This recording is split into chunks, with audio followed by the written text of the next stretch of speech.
Good day, welcome to News Now on TV360. I am Thelma Okuru. A suicide bomber suspected to be from the Boko Haram sect has detonated himself at a military checkpoint in Maiduguri, Borno State, northeast Nigeria. The blast claimed 3 lives, including that of the suicide bomber, and left 1 person injured. Army spokesperson of the 7th Division in Maiduguri, Colonel Tukuguso, confirmed the incident. The blast comes a day after Yobe State was hit by twin blasts which killed about 7 people and injured over 70. Nigeria Senate has started investigating the chairman of the Economic and Financial Crimes Commission, Ibrahim Lamode, over alleged diversion of 1 trillion naira recovered by the commission. The Senate Committee on Ethics, Privileges and Public Petition received documents tendered as evidence by the Anti-Graft Agency over allegations of fraudulent diversion by the EFCC chairman. The EFCC boss was not present as the commission had written to the committee to be excused for more time to gather relevant documents. Lamode has since denied diverting assets recovered from corrupt officials, saying he is prepared to be probed. Managing Director of the Niger Delta Development Council (NDDC), Basi Dan Abia, has denied that 183.7 billion naira is missing from the coffers of the commission, as stated in a government audit report. The Auditor General of the Federation, Samuel Ukara, had last week said that 183.7 billion naira was missing from NDDC's account. However, NDDC's boss, who spoke to State House correspondents after a meeting with President Muhammadu Buhari, said that the Auditor General's claims are false. Abia explained that the NDDC and the Office of the Auditor General are reconciling the records. He said that although he was not the Commission's managing director during the period reviewed by the Auditor General of the Federation, he was ready to defend the Commission with available records. The Independent National Electoral Commission (INEC) has accorded its recognition to the newly elected National Executive Body of the Inter-Party Advisory Council (IPAC), just as it urged the newly constituted board to embrace all members in the affairs of the council. The acting chairman of INEC, Amina Zakari, said this while speaking at the inauguration ceremony of the newly elected national executives in Abuja on Wednesday. The Commission is aware that there were some disagreements and controversies over the recently held election. This is not unexpected in any competitive election anywhere in the world. To me, these controversies are indications of the relevance of IPAC to the political parties themselves. The Commission has looked into these petitions and counter-petitions and is inclined to agree with the processes and the outcome of the elections. So, being here today is to inaugurate the new executives of that from that election held on the 24th July 2020. I can only plead with all contenders to bury their grievances and continue to work together as a united body. I also implore on the new executives to extend their hands of fellowship to those who lost the election, because your strength lies in your unity. We hereby call on IPAC executives to continue to support the activities of the Commission. As we all know, the Commission alone cannot pilot the political processes without the cooperation of all stakeholders. Zachary, who further implored IPAC to ensure that all political parties in the country abide by the Code of Conduct for Political Parties, also enjoined it to sensitize its members at various levels accordingly.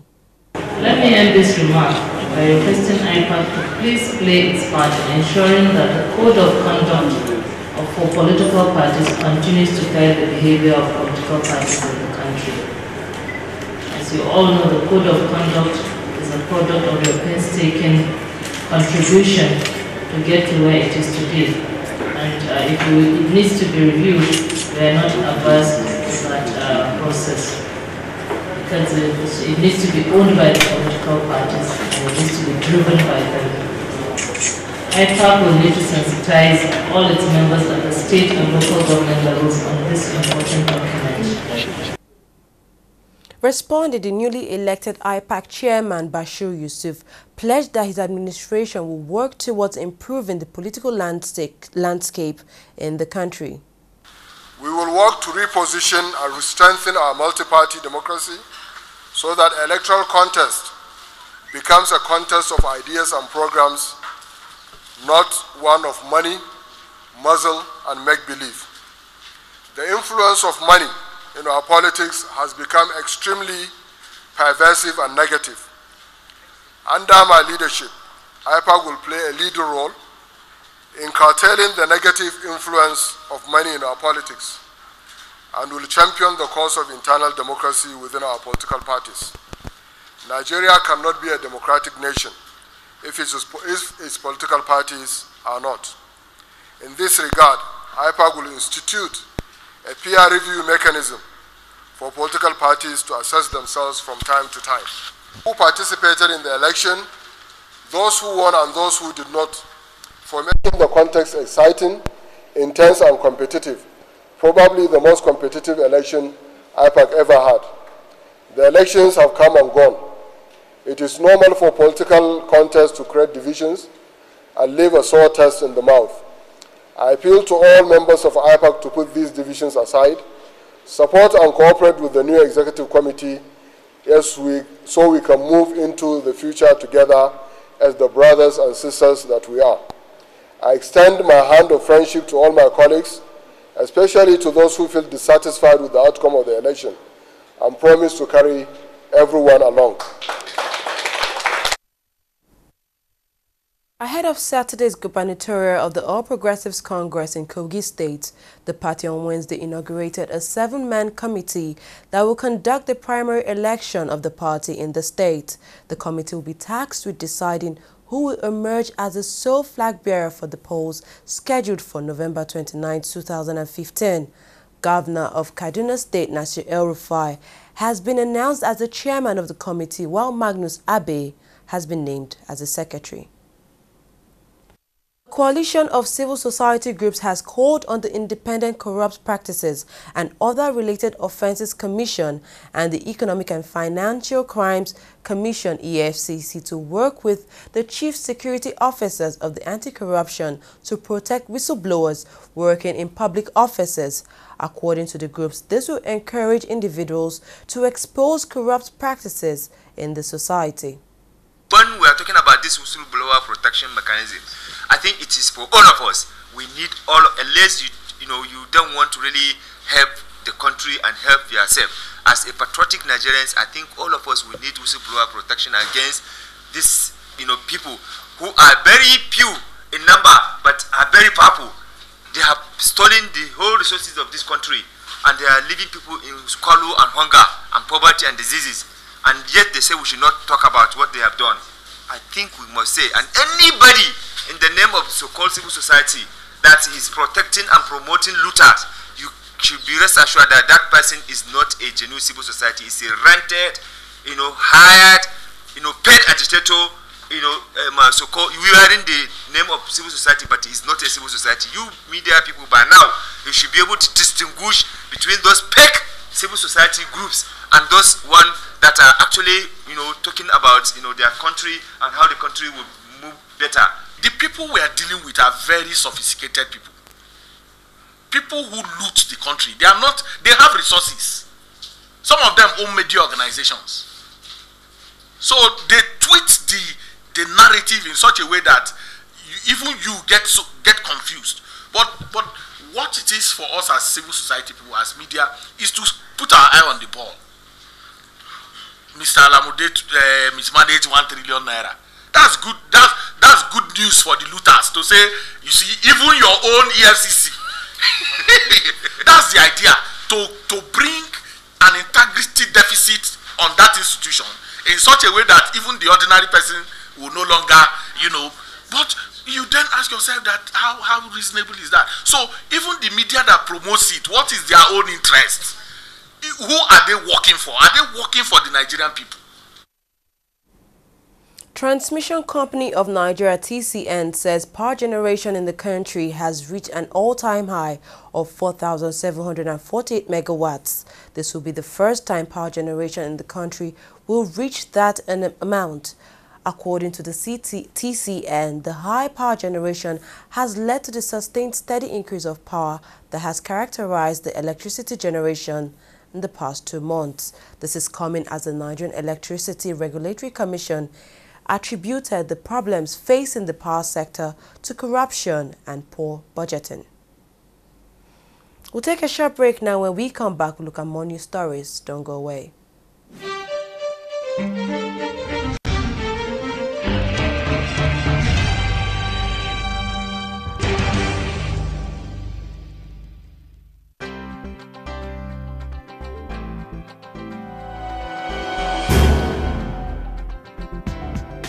Hello, you're welcome. You're watching the Funny White Man Show, which is the biggest, the brightest, and the most entertaining show in Africa. Funny white man, but this way you talk, it's too much. Give me 5,000 man, that's you. It's too much. So you get it like, when she move along the street, yeah, me should like that, I'm going girl, you know, my own people, actually. Yeah, fine, it's fun. I enjoy it. And I'm one of those very few. I'm forever taking it personal. I will listen 160 million Nigerians are corrupt. How? Brother, I'm looking for you. Yeah, but it's a growth, and this is the time to build business and know the pitfalls and know what to do and what not to do. But there are months where you get business and months. You know how we do? How we train them? We did the way you did.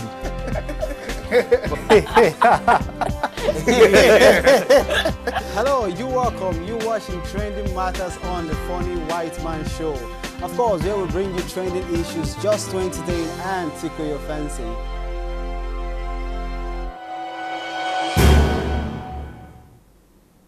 Welcome back. You're watching news now on TV360.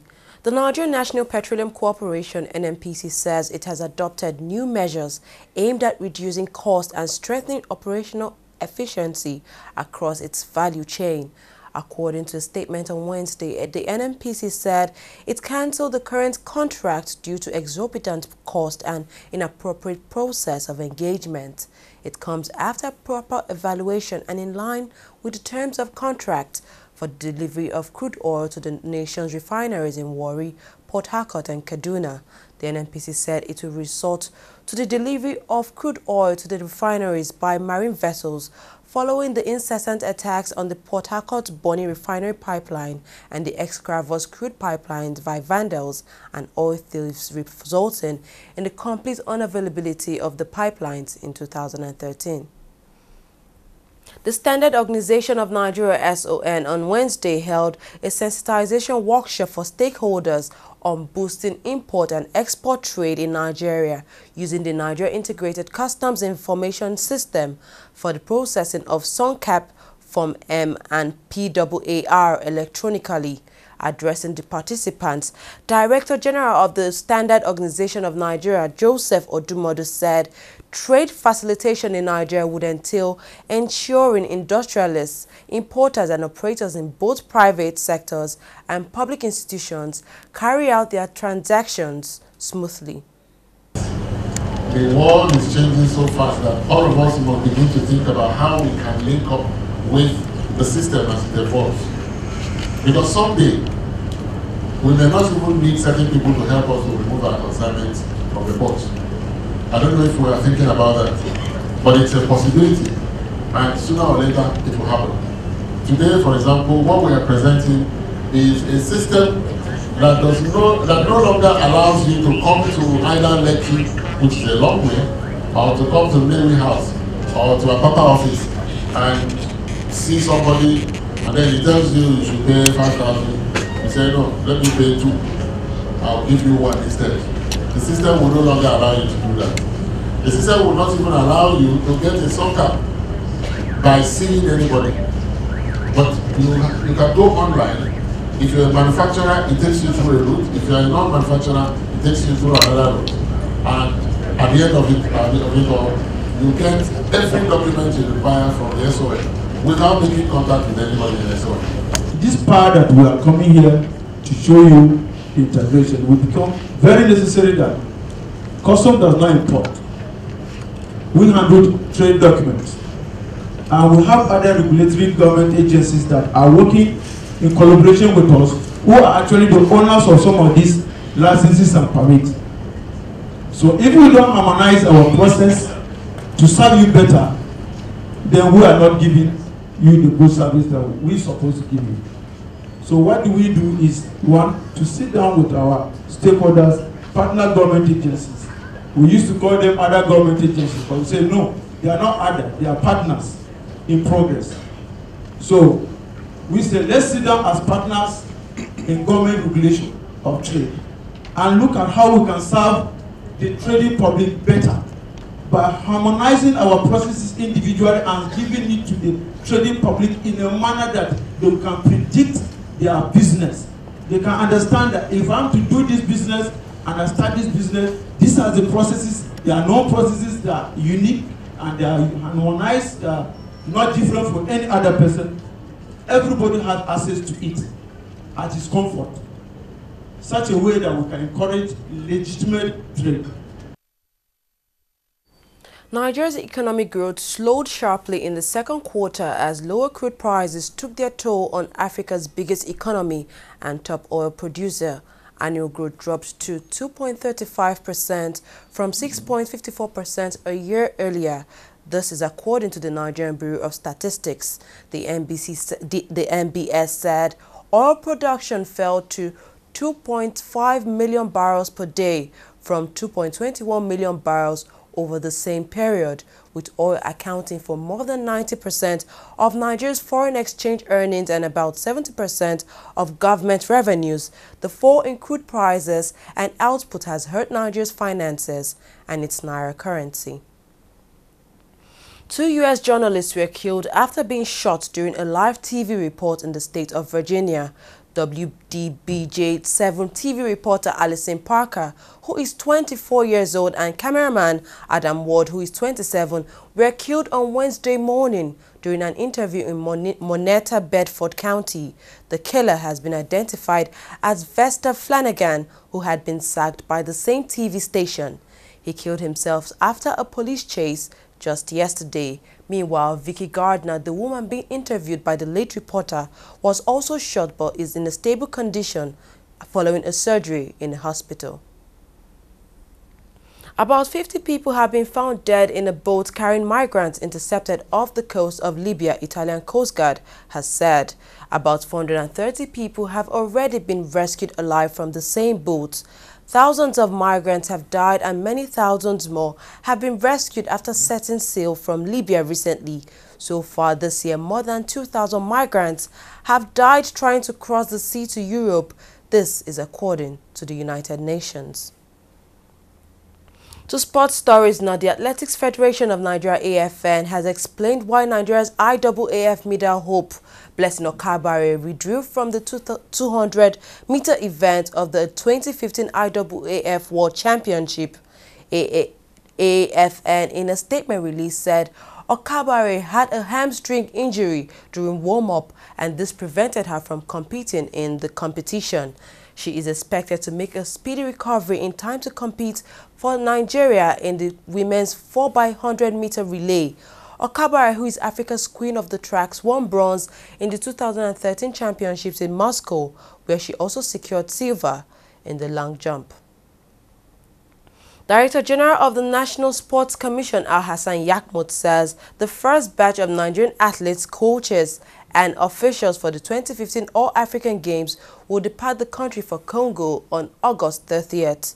The second batch, comprising of other athletes and wrestlers, will continue training in the country until September 13, since their event at the All-African Games won't start until September 16th. This comes as President Muhammadu Buhari urged Team Niger to do everything possible to emerge top at the end of the 11th All-Africa Games in Congo-Brazzaville. We've come to the end of news now. We thank you very much for joining us. I am Thelma Okoro.